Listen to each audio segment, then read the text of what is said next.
Imaginez être sur un navire, perdu, dans un grouillant si épais que vous pourriez presque le toucher. Vous avancez à l'aveugle, sans boussole, et tout ce que vous pouvez faire, c'est attendre. C'est avec cette image, assez incroyable, qu'Helen Keller décrivait sa propre vie. C'est une image très forte, oui. Elle dit tout de son état d'isolement avant le début de son éducation. Et c'est justement de ça qu'on va parler aujourd'hui. On va se plonger dans les premières années de sa vie en s'appuyant directement sur son autobiographie, L'histoire de ma vie. Exactement, l'idée c'est vraiment d'essayer de comprendre son monde de l'intérieur. Pas de la regarder comme une figure historique, mais de voir à travers ses propres souvenirs. De comprendre ce passage des ténèbres, À la lumière. voilà, de l'isolement le plus frustrant, presque animal, jusqu'au moment précis où le langage a tout déverrouillé. 1880 en Alabama, et elle était même plutôt précoce. Précoce, hein? Oui, elle raconte que vers 6 mois, elle disait déjà « ti, ti, ti » de manière assez claire. Et elle a marché pile le jour de son premier anniversaire. Ah oui, quand même. On a donc l'image d'une enfant qui est en plein éveil au monde, C'est ça, une enfant qui commence déjà à s'approprier le langage, le mouvement, ce qui rend ce qui arrive ensuite d'autant plus brutal, hein. tout à fait. À 19 mois, en février, tout bascule. Elle tombe malade. Une congestion aiguë de l'estomac et du cerveau, c'est le diagnostic de l'époque, c'est ça? C'est ça, c'est ça. On ne sait pas exactement ce que c'était. Peut-être une méningite, une scarlatine. La fièvre part aussi vite qu'elle est arrivée. Mais les conséquences, elles, sont permanentes. Elle est devenue complètement sourde et aveugle. Et de ça, elle s'en souvient. Elle en garde un souvenir très confus, brumeux. Elle dit juste se rappeler que la lumière, elle devenait de plus en plus faible chaque jour, jusqu'à l'obscurité totale. Et d'un coup, son monde se réduit au toucher et à l'odorat. Complètement. Et son univers devient son environnement immédiat, le jardin de la maison familiale qu'ils appelaient Ivy Green. Il devient son royaume. C'est exactement le mot. Et ce qui est fascinant, c'est qu'elle développe une carte mentale de ce jardin d'une précision incroyable. Rien qu'à l'odeur, elle pouvait suivre les haies pour trouver les premières violettes du printemps. C'est une preuve de la plasticité du cerveau, en fait. Bah oui, le cerveau est privé de 2 sens majeurs, alors il surcompense avec les autres. Son monde tactile et olfactif était d'une richesse qu'on peut à peine imaginer. Mais toute cette intelligence, toute cette perception fine, elle ne peut pas la communiquer. C'est là que la frustration a dû devenir insupportable. C'est le nœud du problème. Vous avez une intelligence vive, curieuse, mais qui est enfermée. Elle invente quand même quelques signes. Oui, des signes très basiques. Un hochement de tête pour oui, une secousse pour non, tirer quelqu'un pour viens, le pousser pour part. Mais c'est tout. C'est tout. Imaginez vouloir demander pourquoi. Raconter un rêve. C'est impossible. Elle décrit ça comme des mains visibles qui la retenaient. Et cette frustration, elle explose. En crise de colère, quotidienne, parfois même toutes les heures. C'était sa seule façon de s'exprimer. Il y a des anecdotes de cette période qui sont assez révélatrices, sur ses bêtises notamment. Ah oui, Elle avait 2 compagnons de jeu, Martha Mashington, la fille de la cuisinière, et puis une chienne, Belle. Et un jour, avec Martha, elle décide de se couper les cheveux mutuellement avec des ciseaux. classique. Mais il y a une autre histoire, bien plus intense. C'est quand elle enferme sa propre mère dans le garde-manger. Ah oui, celle-là est incroyable.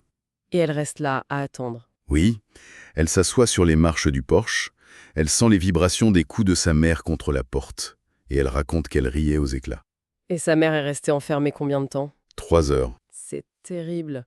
On pourrait voir ça comme de la pure méchanceté. On pourrait, mais en fait c'est presque une expérience scientifique pour elle. Elle ne peut ni voir ni entendre sa mère, mais elle peut sentir les vibrations. Elle teste le monde, les lois de cause à effet. Exactement. C'est son intelligence brute qui cherche une porte de sortie, n'importe laquelle. Elle teste les limites de son pouvoir. Et parfois, ces expériences deviennent franchement dangereuses. Oui, il y a eu l'incident près de la cheminée. C'est ça qui a été l'électrochoc pour les parents. Qu'est-ce qui s'est passé? Elle faisait sécher des affaires de poupée. Elle renverse de l'eau sur son tablier, et pour qu'il sèche plus vite, elle le jette sur les cendres chaudes. Oh non! Évidemment, le coton s'enflamme. Ses vêtements prennent feu. C'est sa nourrice qui la sauve en l'enroulant dans une couverture. J'imagine le choc pour les parents. Après ça, ils ont compris. Ce n'était plus des caprices. C'était une situation qui n'était plus tenable. Il fallait absolument trouver de l'aide. Et la première lueur d'espoir, elle vient d'un livre, c'est ça? Tout à fait. La mère d'Hélène avait lu un livre de Charles Dickens, Les American Notes. Et dedans, Dickens décrivait l'éducation d'une autre jeune fille, sourde et aveugle, Laura Bridgman. Ça a dû être une révélation. L'idée que c'était possible. C'était ça.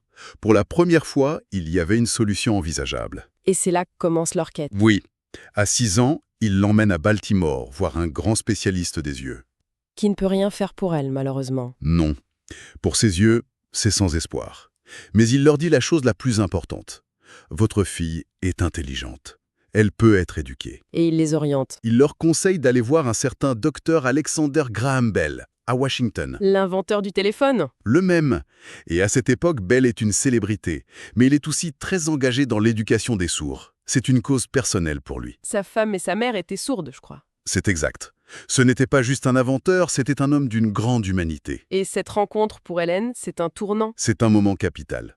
Elle le décrit avec une émotion folle. Bell la prend sur ses genoux. Il lui fait sentir les vibrations de sa montre. Et surtout, Il la comprend. il comprend ses signes rudimentaires. Immédiatement. Pour la première fois, un étranger la comprend. Ça a dû être un choc immense pour elle, se sentir reconnue. Et l'attente commence. On arrive donc au 3 mars 1887, le jour où Anne Sullivan arrive. Hélène a presque 7 ans. Comment ça se passe, cette première approche? La première chose qu'Anne Sullivan fait, c'est de chercher à établir le contact. Pas à la discipliner.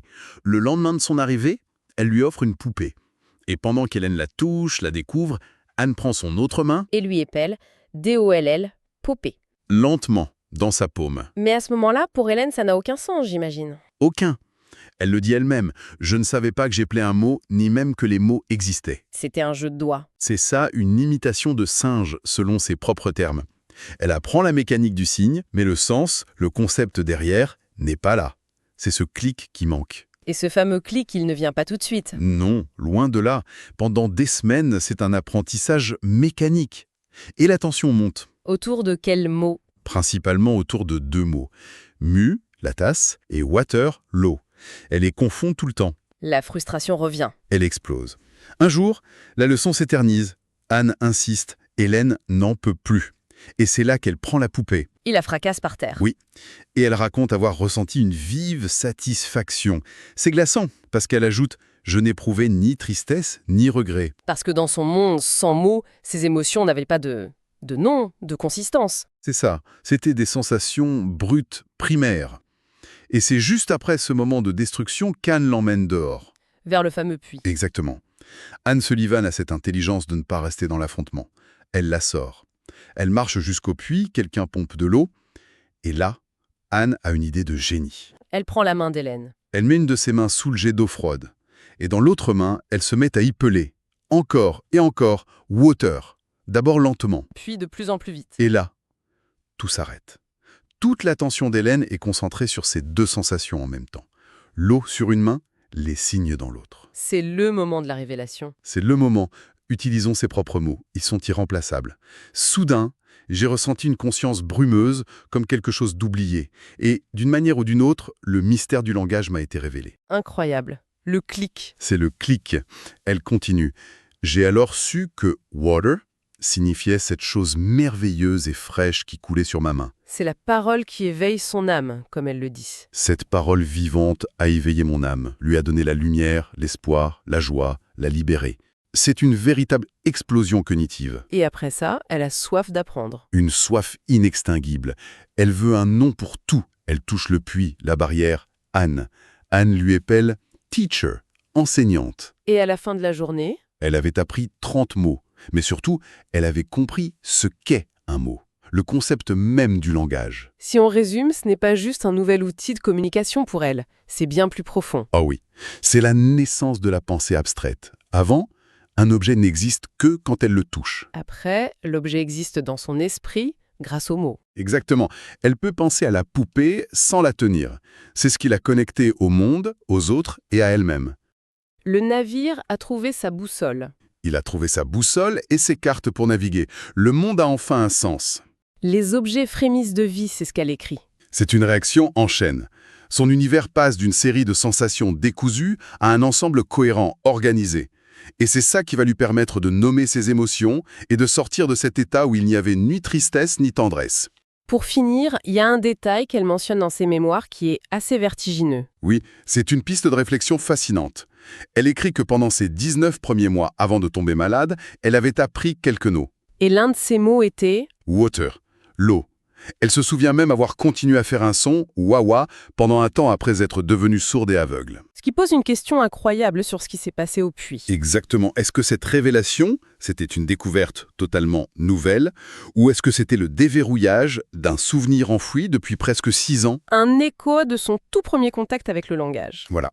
Et ça nous amène à une question plus large. Quel rôle jouent nos souvenirs les plus précoces, ceux qu'on forme avant même de pouvoir parler, dans la façon dont on apprend et dont on comprend le monde plus tard? C'est une pensée à méditer.